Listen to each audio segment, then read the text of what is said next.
Welcome to Healthy Frontiers. My name is Dr. Bizzoni. I'm a chiropractor, and this show is dedicated to the education of our viewers. The topic for tonight is the healing art of Reiki, and my special guest is Andrea Deierlein.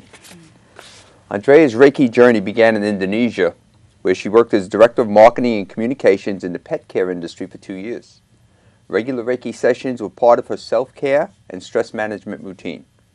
One day, her meditation teacher encouraged her to learn Reiki for herself, and that's when she took her self-healing process into her own hands. A former sufferer of stress-related symptoms and diseases such as tension headaches, TMJ problems, sleeping disorders, and a chronically inflamed esophagus, Andrea practices Reiki on herself daily and strongly believes that self-care is essential for a person's health. Andrea is a current Reiki Master Candidate, Reiki 3, in a 100-plus hour certification program at the New York Open Center.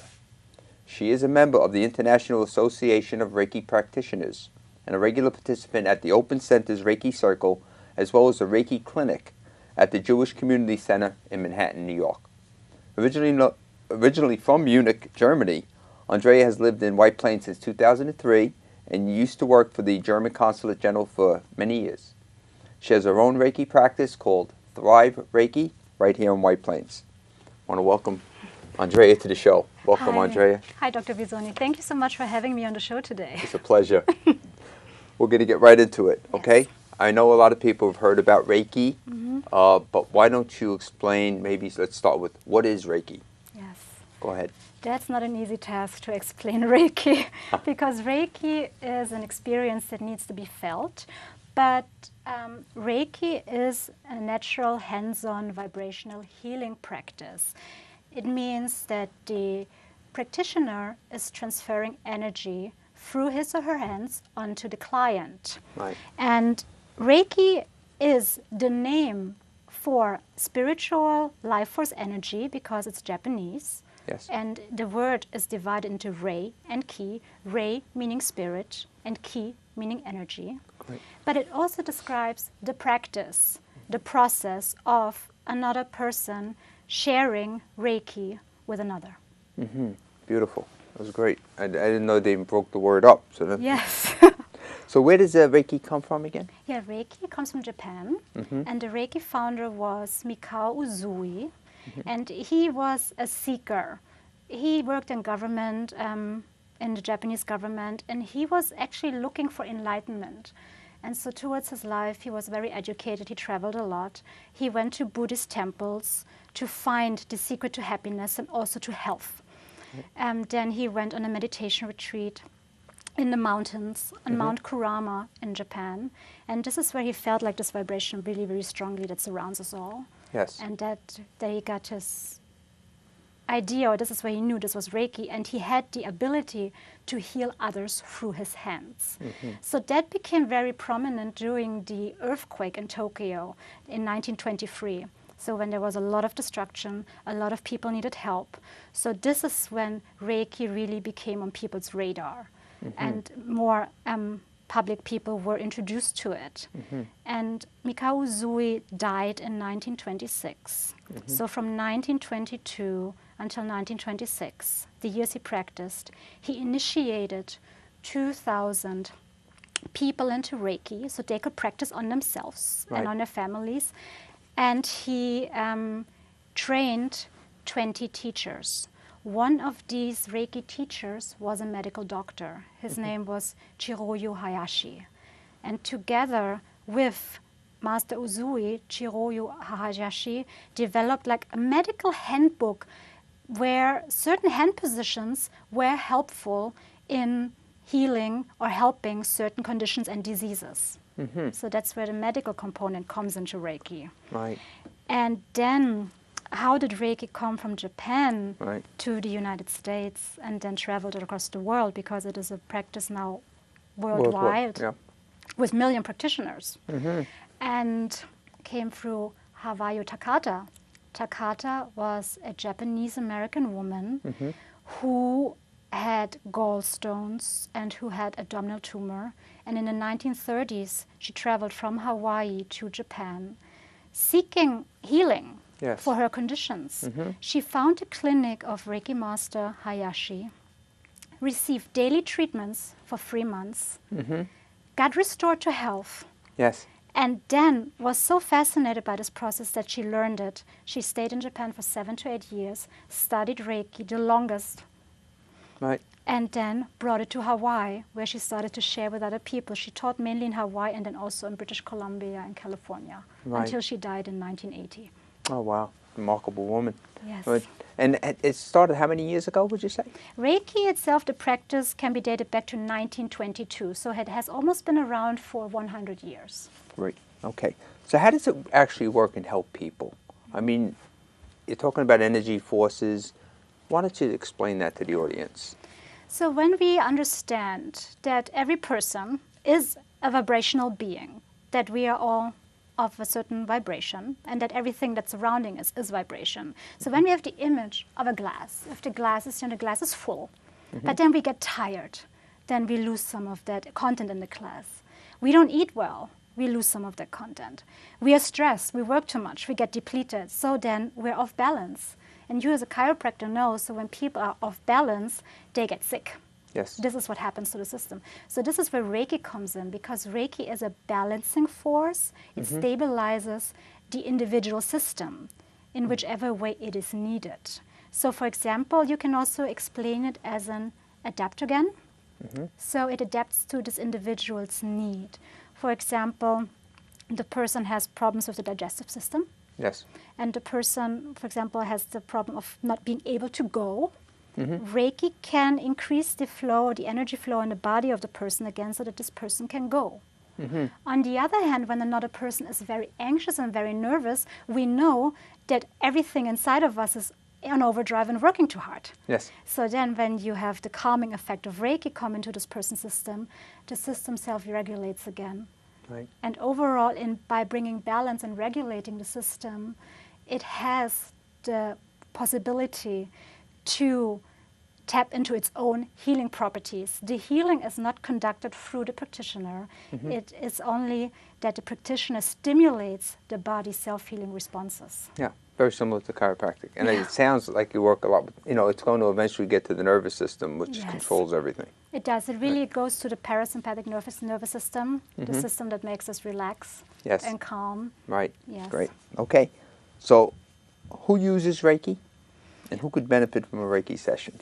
More people than you would think use Reiki, especially in this area here. You know, whoever you talk to is like, oh yeah, I'm a Reiki practitioner too. And that also includes people in the medical field. Right. A lot of physicians, nurses, dental assistants, for example, people in the healthcare field, a lot of them also are Reiki practitioners. Right.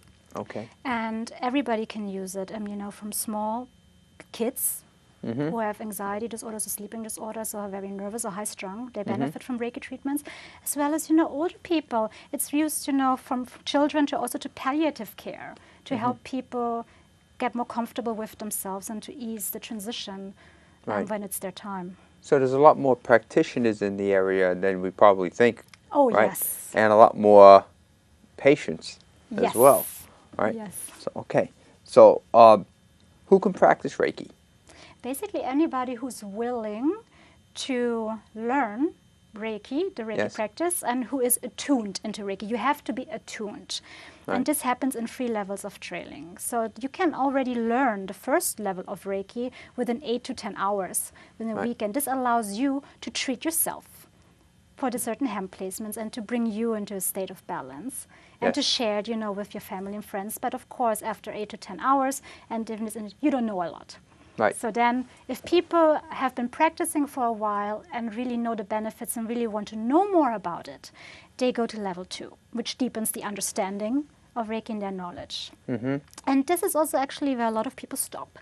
So if people want to go to the last level, to Reiki level 3, they go really deep. And depending on what your master teacher is teaching you, you're also bringing other modalities in there. You learn about, for example, I learned also about anatomy and also traditional Chinese medicine about how the meridians in the body work. So when you touch a certain area, that you know where the energy is flowing, and you totally know what is connected to each other, which organs are connected to which nerve ends, and so on. So I find this very beneficial. Right, that's so important right there, what you said, knowing what organ is connected to what nerve ending. Yes. Because again, as we go right back to the last question, your nerves control your entire function. Yes. Right. So, okay, so that's great. Can you please explain what happens during a session? Yes. Contrary to belief, many people think, it's like, what is Reiki? And it feels like very scary to them. They're very fearful and nervous about it. It is very relaxing. People lie fully clothed. That's very important to know. Fully clothed on a massage table. Okay, that is very important. That is very important. People have no idea what they're going to be in for. Yes, because people feel very vulnerable when they're just lying there, and So, and then the Reiki practitioner places his or her hands on certain body parts of the person. Yes. Usually we start at the head, and then from there we use, we start the hand positions here on the head, and then we go into the neck area and the throat. Then we go through the torso, there's different positions, and work our way down. Yes. Certain practitioners follow a very strict protocol of certain hand positions. Some practitioners follow the recommendations by Master Uzui and Master Hayashi and how to treat certain pains and certain conditions, like diabetes, for example, or how to support people when they want to reduce a fever, or when they're working through a flu, or have certain kind of back pains, for example. Right. Other practitioners, depending on what they learn and how they learn it, they let their hands find out what their client's body is telling them, and where they need to place the hands and how long the hands need to stay there.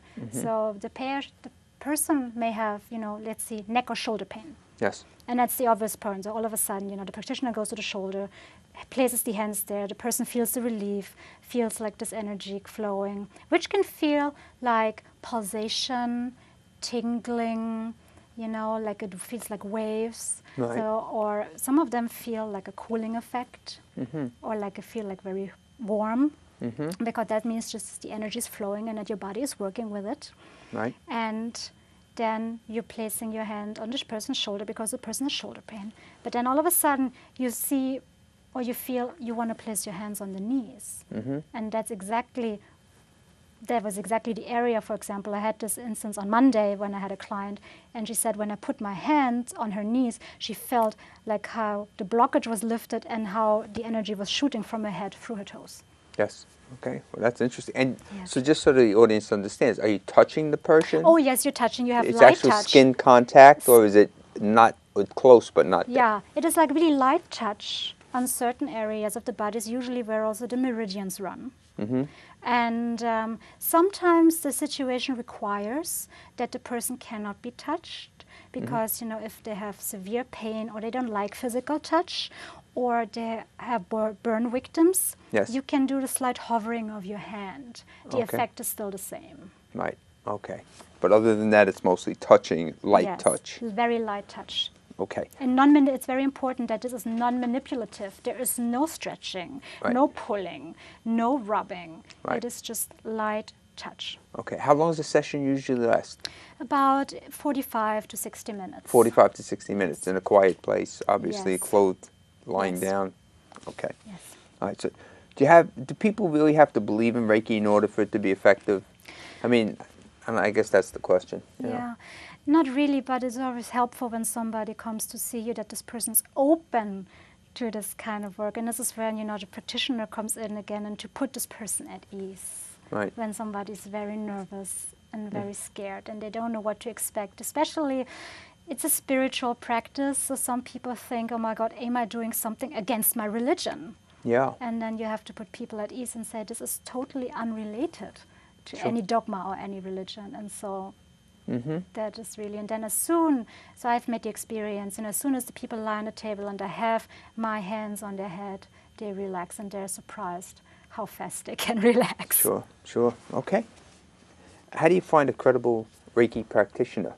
Because we just go back, you said you could have an 8-hour course or 50-hour or 100-hour course, right? Yeah. Let me just ask this. In an 8-hour course, are you then licensed, so to speak, to go out and practice on patients? No. Okay. No. Unfortunately, Reiki practitioners are never licensed because it's not standardized. It's not a standardized practice. Right. But a Reiki one practitioner can practice on him or herself and also share this with family and friends, but I would recommend not to do this on a professional level unless you already work in the professional medication, like a doctor or a nurse, and you have the experience and you weave it into your practice. That's something else. But other than that, doing a 10-hour course and setting up shop and saying I'm a Reiki practitioner and charging money for it, is not a good thing to do. I understand. But if it's so you need to have the 100-hour course so the person knows if they're going to a professional Reiki master, they're going to someone who's had the training for safety purposes and all that. Yes, definitely. You always have to ask, yes, when did you do your training? How long was your training? What did you train? What did you learn? So that is very important. And what's also very important, because it's energy work and it works with vibrations, also does the practitioner practice Reiki on him or herself daily? So to really understand and to really be able to emanate this energy more clearly. So, okay, another question would be, Andrea, is how long do you normally have to go to see results? I know it varies from patient to patient. I get that. But on average, would you say if someone came in with neck tension, headaches, and and to kind of see results, do you think, do they usually see him after the first visit, or is it 8 visits later, or is there an average that you found in your practice? It can be. So to relieve stress or tension pains, you can find relief after 1 session. Okay.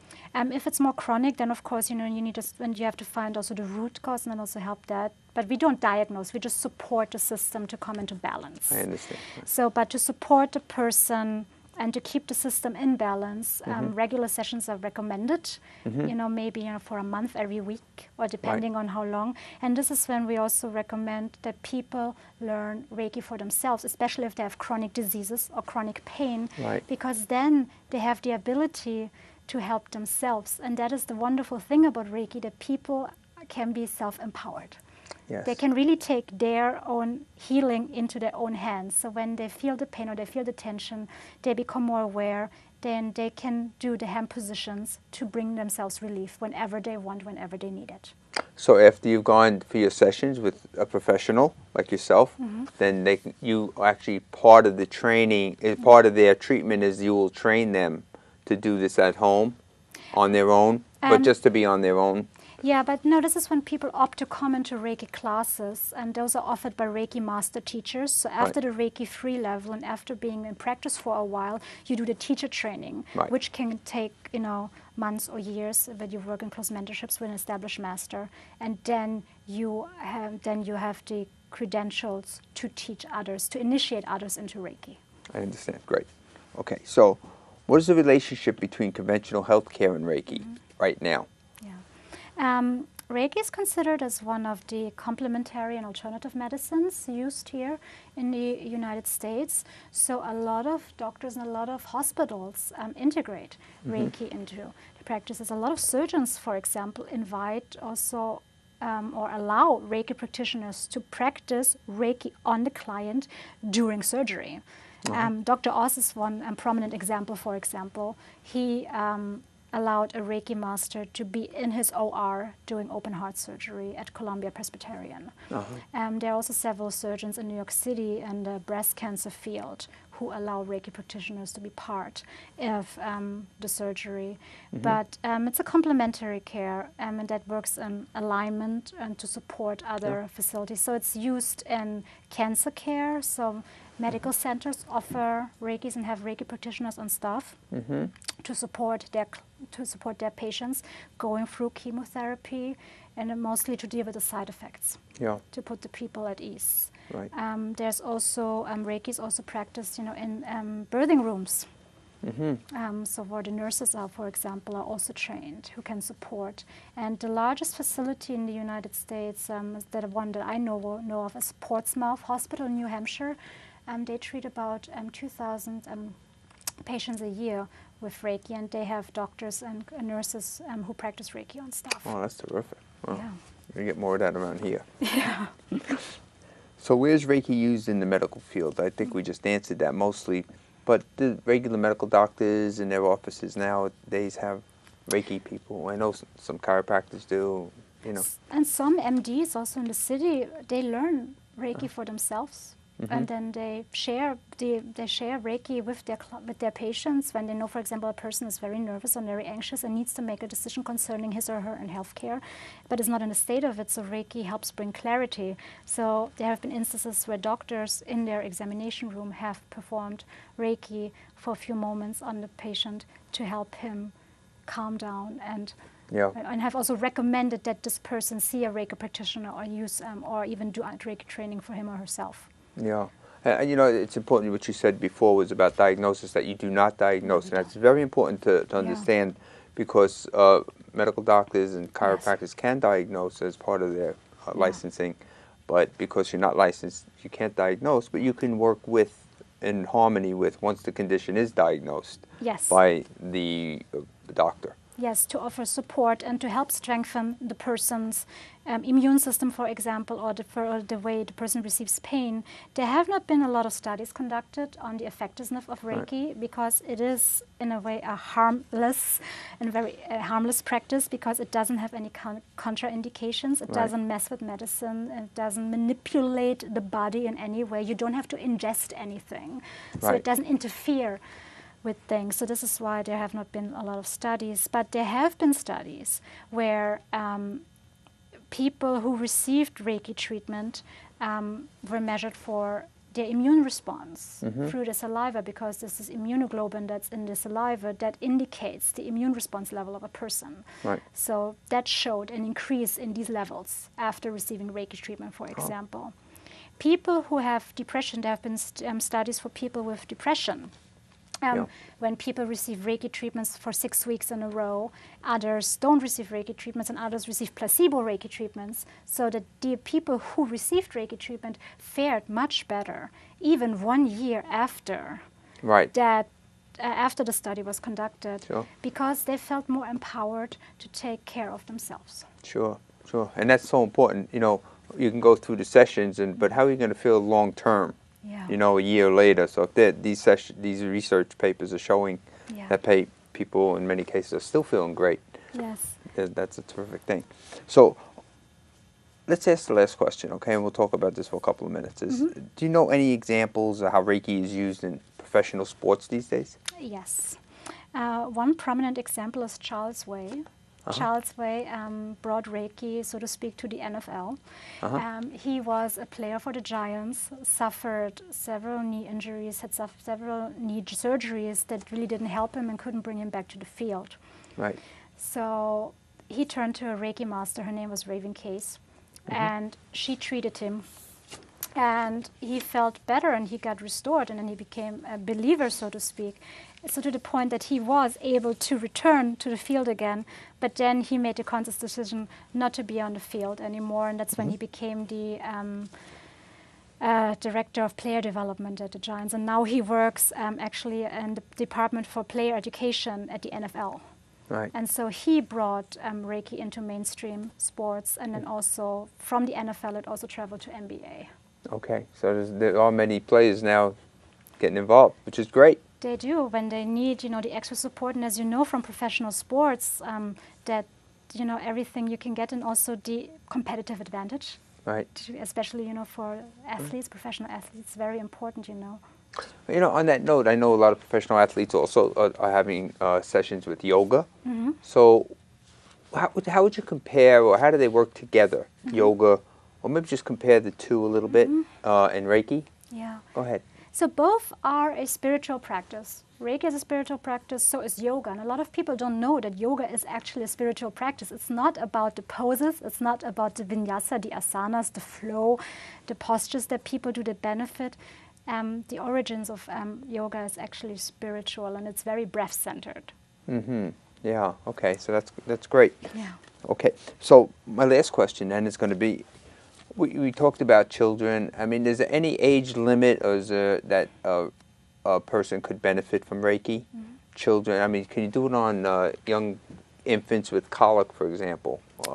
Those kinds of conditions? Yes, it can, and then also it starts also, when they are still in the mother's belly. So Reiki practitioners, they also like to, give Reiki to pregnant women, and also, yes, and also for kids, definitely, especially what's a wonderful gift. And when the mother is trained in Reiki herself, then she can even comfort the baby a little bit more than just the laying on of hands would do. Because that's a natural instinct of us humans. So when we are uncomfortable, that's what our mothers did for us too. Sure. She placed, our mothers placed, when we had a tummy ache or we had a colic, placed her hands on our, on our tummy to make us feel better. Right. That's great. That's great. Okay. Well, I want to thank you for being on the show. It was terrific. Thank you for having me. Yeah, we learned a lot, Andrea. It was great. I want to thank my audience for being so attentive, and we'll see you on the next show. Thank you.